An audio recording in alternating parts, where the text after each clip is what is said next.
Hello, this is Debugging Product Teams, and I'm Amy Newell. The other day, I told someone that I couldn't get to a thing for them because I had to write this talk. What's the talk about? They asked. Problems in software product teams and how to solve them, I said. Ah! They said, and how many days long is this talk? This talk is not even half an hour long, so I will not be telling you how to solve all your product team problems.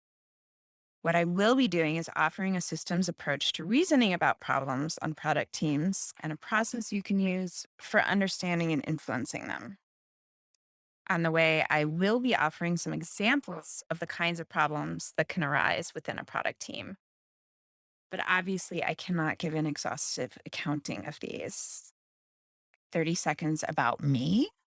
I'm Amy Newell. I've been a software engineer since 1999. I've been in the Ruby community since 2007, and I've been leading engineers in one way or another for about a decade.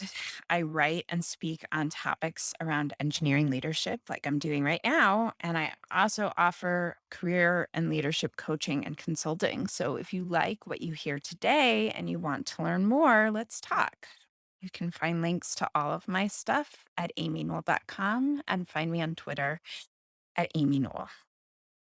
Okay, first, what is a systems approach to product teams? So it's thinking about a product team as a complex distributed people system embedded in and impacted by multiple other complex distributed people systems and working in and affected by one or more complex distributed software systems.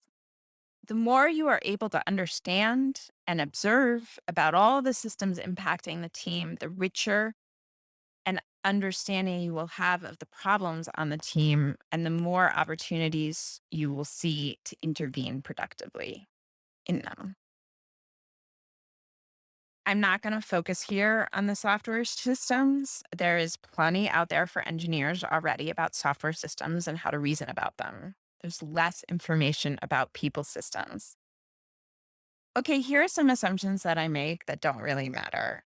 What is a product team? I'm assuming it's a cross functional team. It has engineers, it has designers, it has a product manager. What position are you with respect to the team? I assume that you're the tech lead or the engineering manager responsible for the team. I also assume that you're relatively new to the team or that it's a new configuration somehow.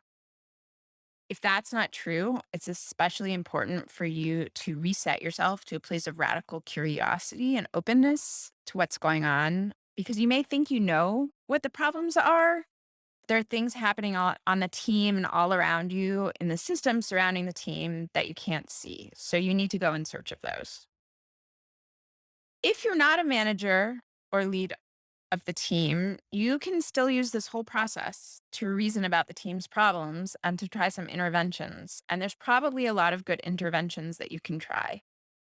And you can try to influence your manager or lead as well, but you have somewhat less ability to do these things. Okay, why are you debugging this team at all? Someone somewhere in your organization thinks there's something going wrong on this team.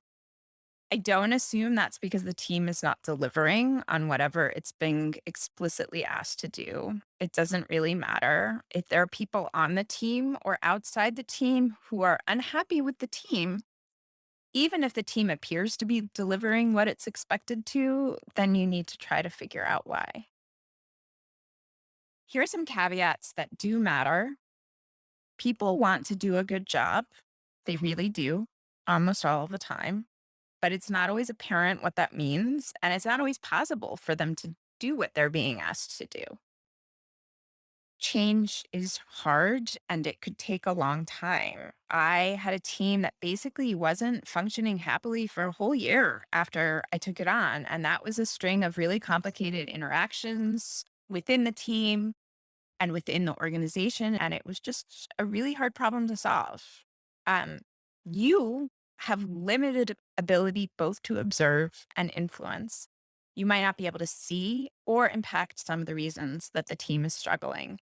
And in attempting to do so, you may burn a lot of energy and So this is really prime burnout territory. And I'm going to say this like 10 times in this talk that it's really important that you understand your own limits and that you be taking care of yourself here. Okay, what is this debugging process? This is actually a circular process, and all the pieces are kind of going on at once. So I'm sorry that things are not simpler, but there's sort of four different steps here. You're going to map the systems that are impacting the team and that are happening on the team. Then you're going to observe and ask so that you understand what's going on. You'll make some hypotheses and you'll choose some interventions, and then you're going to take a beat and see what happens and then repeat the whole process. And again, this is a circular process. So everything's kind of going on all at once. Okay, what do I mean when I say map the systems? There's a lot. There's each person on the team. There's the team as a system. There are the software systems that they're working in and with. There are other individuals or teams in the product organization or specifically engineering organization that the team is interacting with. There's what's going on amongst the leadership of the product organization. That's important. Our design and engineering and products tussling over power. There are all the cross functional teams, all the other teams in the organization, sales, marketing, support, the leadership team of the business and their strategy and their expectations. There are gonna be industry factors that matter, uh, depending on your industry. How much funding is pouring into it right now? How tight is the competition? What kinds of compliance and security issues are there? There will be factors in engineering, what is happening in the languages and technologies that you're using. How is that impacting your team? And then there's everything else. There's all these systemic problems in society at large, and those things are affecting people, like the pandemic and systemic racism and global warming and things like that. So you're casting a really wide net from global systems to individuals, supply chain issues, right down to Dan has a migraine today. And while you're doing this, you're starting to think about the feelings that people have and the areas of friction and misunderstanding, the expectations, implicit and explicit, the interpersonal relationships, the interpartmental relationships. It's really important you are not making a perfect map. You might make a series of maps. They're going to be messy and confusing. Some of them will have notes. They're not the territory. The point of the maps is to help your brain make a richer map of the territory so your mind can navigate it better so that you can continue to reason about all of these systems. You'll see that you really need to be considering the broader business context, even if you don't have any influence over that. So, if the competitive landscape of your industry has changed recently, funding is up, funding is down, hot IPOs, regulatory environment, that's going to have an impact on your organization in a bunch of ways, probably through your leadership team, maybe through your sales team, a lot of different things. Plenty of engineers don't think the broader business context is relevant to them or they just aren't interested in it. But it really will help you understand the pressures that your team is under and the behavior of other people in your organization. And so that means you may need to start paying attention during those all company meetings and you might need to keep up with what's going on in your industry. And you might need to be making connections across your organization in order to understand what's causing stress on sales, on support, on the warehouse team, and how that could impact you and your team. So here's an example map of a hypothetical product team and a hypothetical company in fintech. And you can see, first of all, that this map is a huge mess. And you can see that I've put the team, the members of the team in the middle, and that, around them are all these other teams and things, that there's a bunch of money coming in from venture capital and that is resulting in some stress on leadership and simultaneously stress on sales because they've got these competitors who are newly funded. The competitors are possibly trying to poach employees from your team at the same time as in the world generally, there are not enough engineers. So anybody could be poaching them. If you have any kind of warehouse or like requirements for hard goods, right? That's going to be significantly affected by the supply chain problems that are ongoing right now.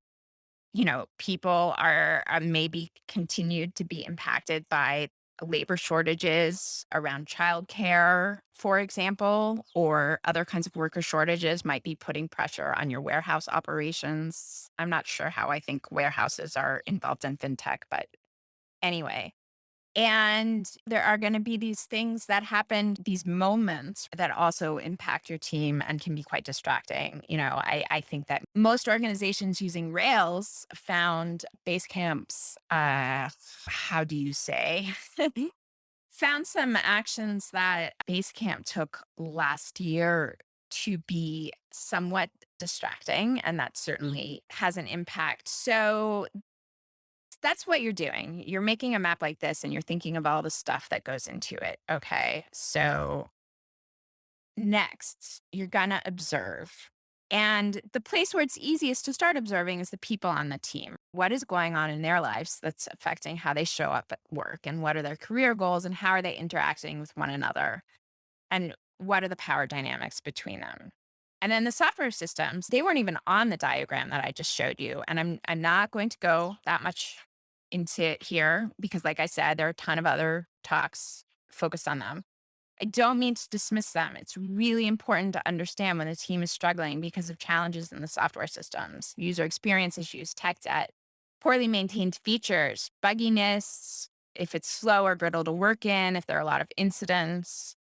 There's just a lot of other stuff out there talking about those things. So I want to give you a different perspective. It is, however, really important to understand which aspects of your software system are impacting other teams negatively, because that is where you will see other teams being unsatisfied with this team, even if this team is so to speak working as designed. Support is going to have some feelings if they have to do a lot of work supporting your stuff. Sales is going to be stressed if they need to sell a feature that doesn't work well, and so forth.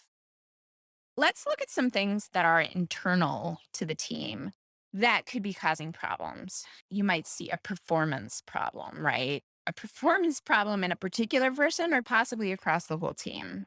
You might see some unacknowledged or toxic power imbalances or behaviors. There could be a whole culture of the team that maybe discourages collaboration. There could be some interpersonal issues that actually have very little to do with work. Sometimes personal relationships are impacting work relationships, and there's not a whole lot you can do about that, but it is helpful to understand when that might be at play.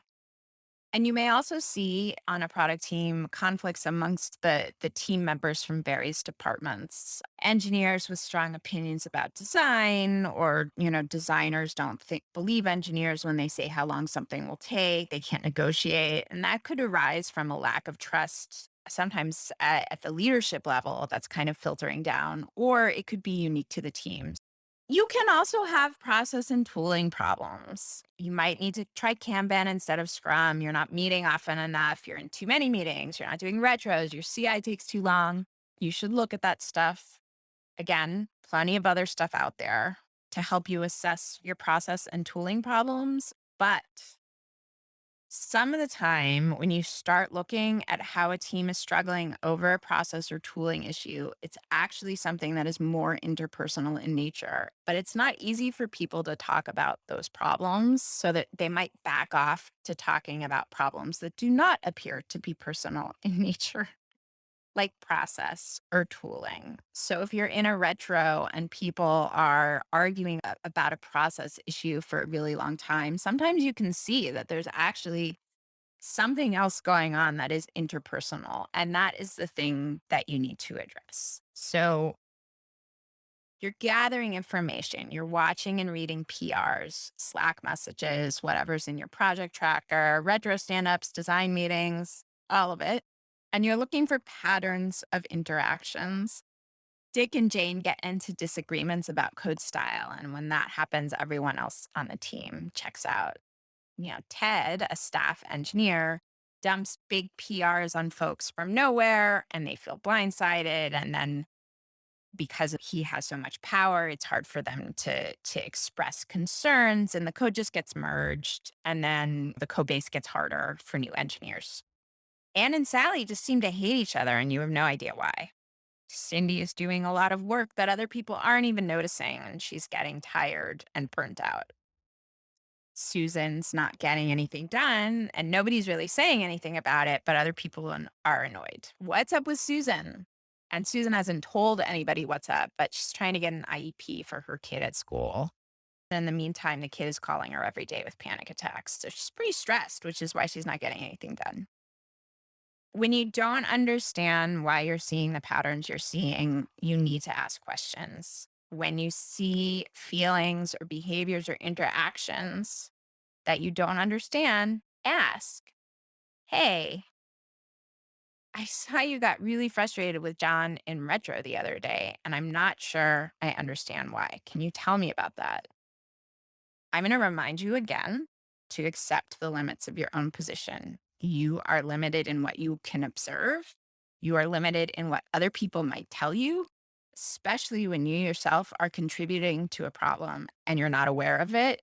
And especially if you have power over those people. So try to talk it through with a bunch of other people, talk to people who are entirely removed from the situation. All of that can be super helpful for dealing with the limitations of your own position, but those limits will always be there. Okay, let's talk about intervention.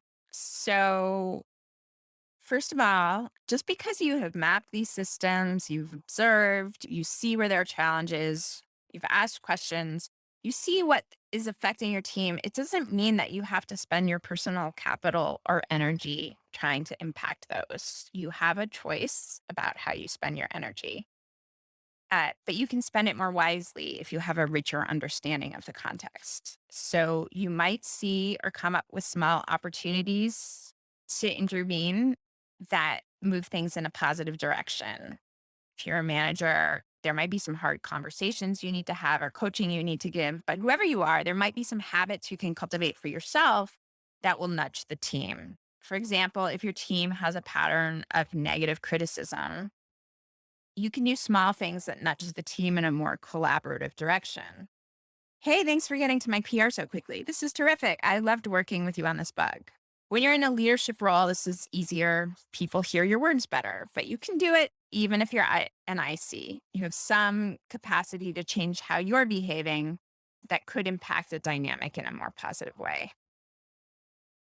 You can also try to engage the whole group in problem solving where that makes sense. But if there's some really toxic stuff happening in the team, you don't want to sit the whole team down together and ask people to problem solve about it because there's not a single person who has experienced abuse in that situation who's going to raise their hand in that team meeting and say, well, Jack acts like a jerk to me all the time. That's the problem. Can Jack stop being such a jerk? They're not going to do that.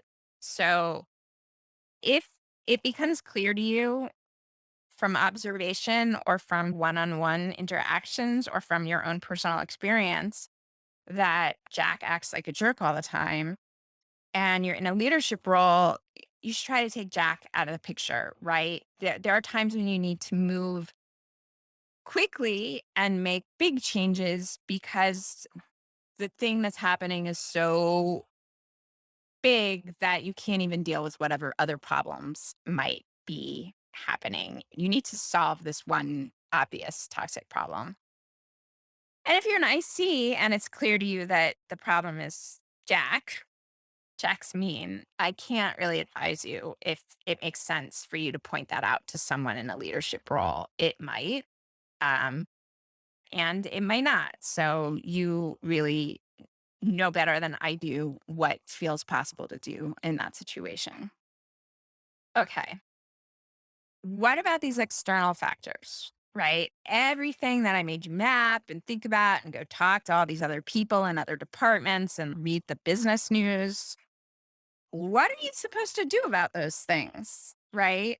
If that's most of the problem here, You can try to influence those larger systems as best you can. And from your position, you have very little influence over how much venture capital is funding into your industry, for example. But you hopefully are able to say some things about how that's impacting your team that could cause some change, right? You may be able to convey upward and sideways how industry factors are impacting other people in ways that are affecting your team and how those other people or teams might be able to change their expectations or behavior in order to correct for that.